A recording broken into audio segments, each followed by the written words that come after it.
It is almost a new year, which means it's probably a good time to get ready for it. So in this video, we are going to be setting up our bullet journals for 2020.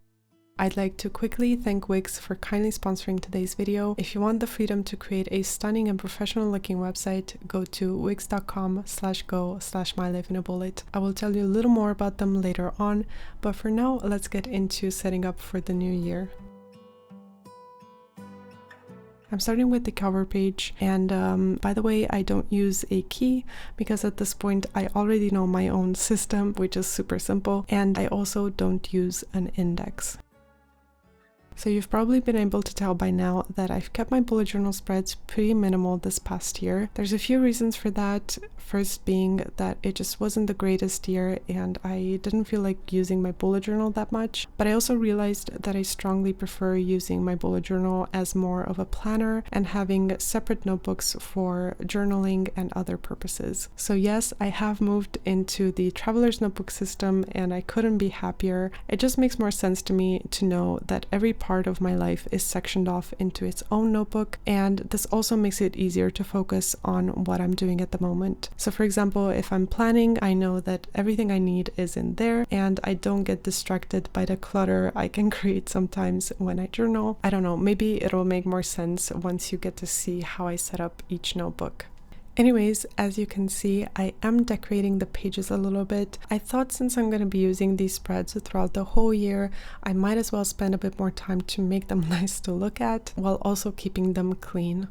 If you want something more, you can add colors, or if you want even less, you can skip the decorations altogether. That's always my main goal when it comes to my bullet journal spreads. Regardless if I'm decorating or not, I always want to make sure that they look clean and organized, in my head at least.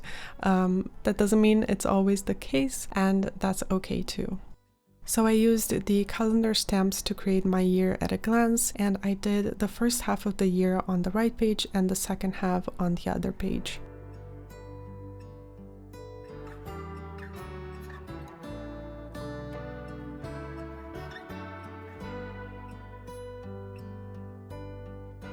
Next, I'm sketching out the spaces I need for my future log, and I have 4 months per page with enough space to write my events below each month. I only use these pages to mark the most important events and travels and stuff like that, and I found throughout the years that I don't need that much space, so this layout works really great for me, but you can of course adjust it to your own needs. As you can see, there were a lot of calendars so far in this spread, which would have taken forever to do by hand, so I really recommend getting those stamps. You can find them on Amazon. I'll make sure to link everything down below.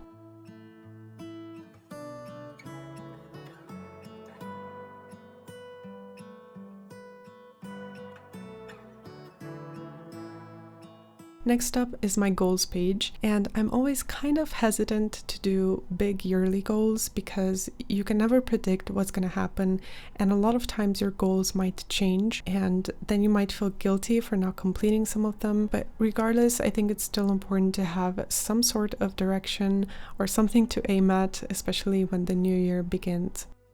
So I think I'm going to split up my goals into different categories, and I'm not going to go crazy. I'm just going to take it one at a time, enough to challenge myself, but also to save myself any unnecessary disappointment.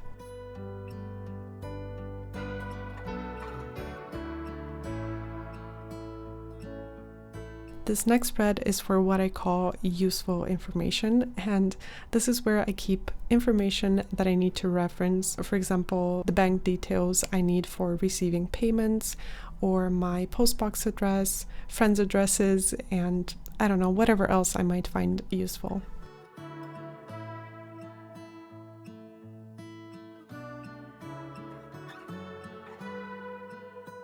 Moving on to the spread that has to do with budgeting, the first page being for monthly expenses. This is basically just a list of all the different expenses that you do on a monthly basis, such as rent, utilities, and subscriptions, and I also write how much they cost. And then for the columns, I stamped the initials for every month of the year, and I will make a check mark for whenever I paid each of those. This is just a good way to keep track and have an overview of all your necessary expenses.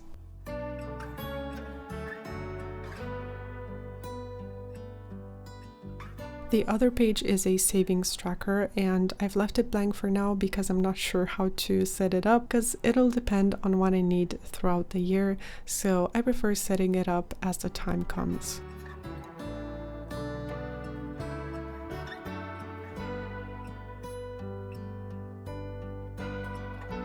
The next two spreads are specific to videos and social media and stuff, so this might not be relevant to most of you, but you can adapt it to projects that you might be working on. For example, I made this video routine page. It's basically where I break down all the steps that I take when I film a video. This is something I always reference when planning for a video, so that's why I have it in here, but you could use this idea for any project related routine that you might have.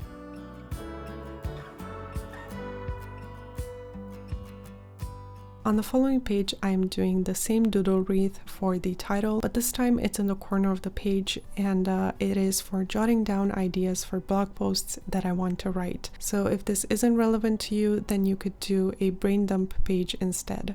But speaking of my blog, I've got a lot of comments lately asking where it's gone. It's not going anywhere, but like I told you guys in my previous video, I am redesigning my blog with Wix, and it's going to be up early next year. I chose to work with Wix because I'm someone who really likes having creative control over how my blog looks, but at the same time I don't have any experience in web design. So this is where Wix fits in perfectly because they have tons of beautiful templates that you can customize, and I absolutely love their drag and drop system. It's so intuitive and you can achieve exactly what you want. If you have an online business or you want to create a portfolio or whatever else you might need a website for, I highly recommend using Wix, regardless if you're a beginner or an expert in design. So if you want to make your own professional looking website for free, then go to wix.com/go/MyLifeinaBullet, or you can click the link at the top of the description box. The page that I'm working on now is for milestones related to either business or social media, because like I said, I want to keep the personal stuff in another notebook, but you can combine anything you want in here. I usually draw a small doodle to represent the milestones and put the date underneath.